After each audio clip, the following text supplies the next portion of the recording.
right, Joe Manchin continued to get grief, this time outside a parking garage in Washington, D.C., follows up on a similar protest outside his houseboat, but it continues. And the target is simply because he wants to wait, look at this, don't be in a rush for all the spending. Joe Lieberman feels for him, the former senator and former vice presidential candidate. It's a great book out that harkens back to a time that maybe we could talk to each other. It's called The Centrist Solution. Lots to get into there. Senator, very good to have you. What do you think of what your former colleague is getting into almost every other day? Yeah, well, first, Neil, welcome back. I'm so glad you're feeling better. We were all concerned about you.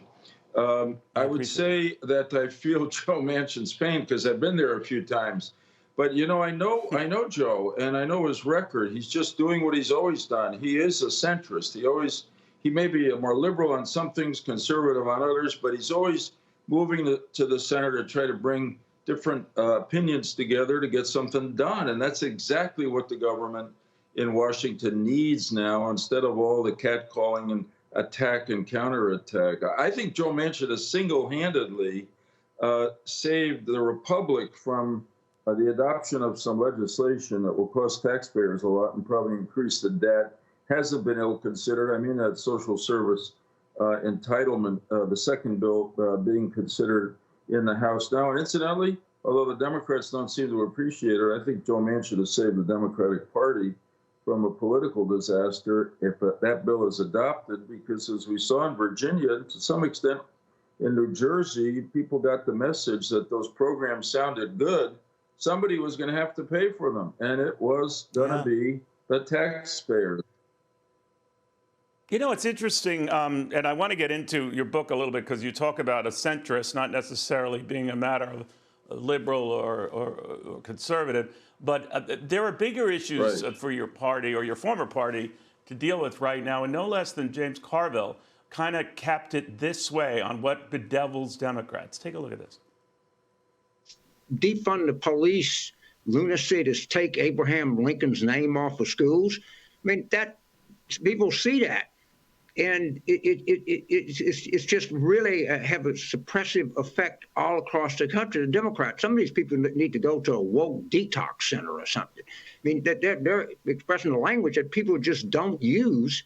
And there's a backlash and a frustration at that. What did you make of that, Senator? Oh, I think, first off, I love the idea of a woke detox center. But secondly, James is right. And, you know, there's some groups in the Democratic Party, maybe the so-called progressive wing, that think if you just keep creating programs, don't charge anybody anything, everybody will love it. But we saw something, and the voters spoke. The voters are always the way government gets a message in our democracy. In New Jersey and in Virginia particularly, they were really more focused on so-called cultural issues like the ones James is talking about than they were on whether the social service entitlement $2 trillion, $4 trillion bill was going to pass Congress, because it's not their values. They know they need the police. They respect Abraham Lincoln. They don't want their kids taught to downgrade America. And unless the Democratic Party goes back to some of those mainstream values, American values, the values that really built our country, the Democratic candidates are not going to win elections. You know, Senator, I was wondering what has happened to the Democratic Party. And a lot of people say, well, every party goes through these sort of what are we stages. But it does seem to me, at least, to be the progressives running the show, the arguing about, you know, dealing with both of these measures at the same time, no matter what moderates say. The president seems to be on their side. Do you see it that way? Do you see that the progressives, and maybe by doubling down, even after these contests this week, have not changed?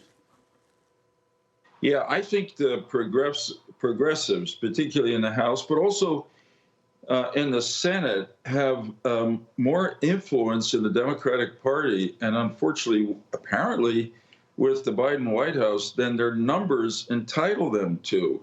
I mean, remember, in my opinion, why did Joe Biden get nominated? And because he was the moderate candidate. A lot of Democrats were worried that Bernie Sanders was going to get nominated and he would never defeat Donald Trump. So now Biden comes in, really, in all my years, 24 in the Senate with him, really a centrist, always building bipartisan coalitions.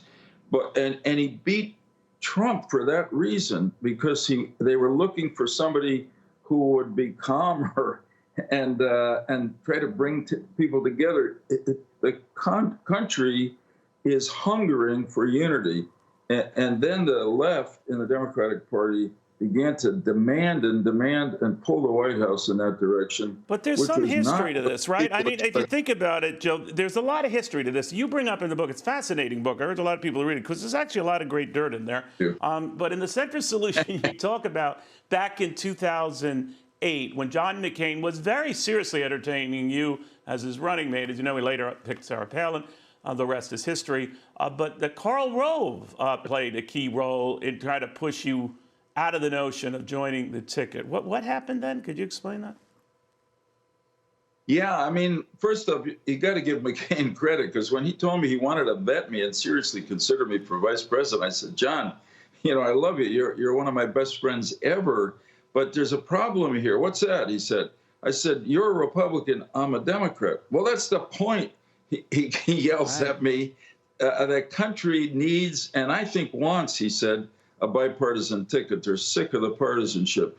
But I never thought it was possible. Was Rove telling you don't even consider it? Rove didn't talk me out of it, because I said to him when he called me that John is a grown-up, and he thought it would be a bad idea. And he said to me, I sort of remember the words, he said, if McCain chooses you, it'll do in his nomination or election, because a lot of the Republicans will not support him because you are a Democrat, and it'll ruin the Republican Party. Wow, I said, I doubt it. Well, take a look, but look at what happened. I think a financial meltdown took care of that, Senator, at the time. But real quickly, there was the same Karl Rove who helped you get elected senator as an independent, right? So it was a give and take.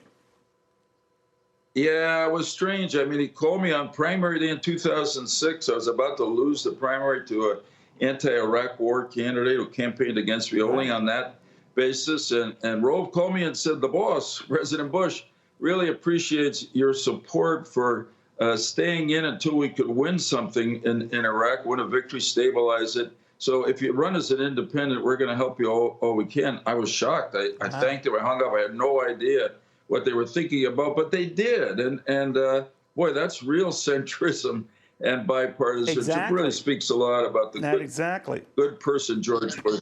Amen.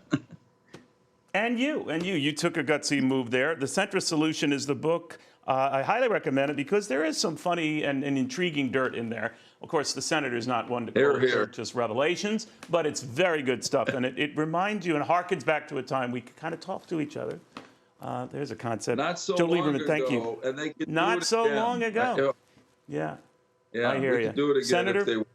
Thank you, my friend. God bless you. Thank you very, very much. Thank you for the kind words. Hey, Sean Hannity here. Hey, click here to subscribe to Fox News YouTube page and catch our hottest interviews and most compelling analysis. You will not get it anywhere else.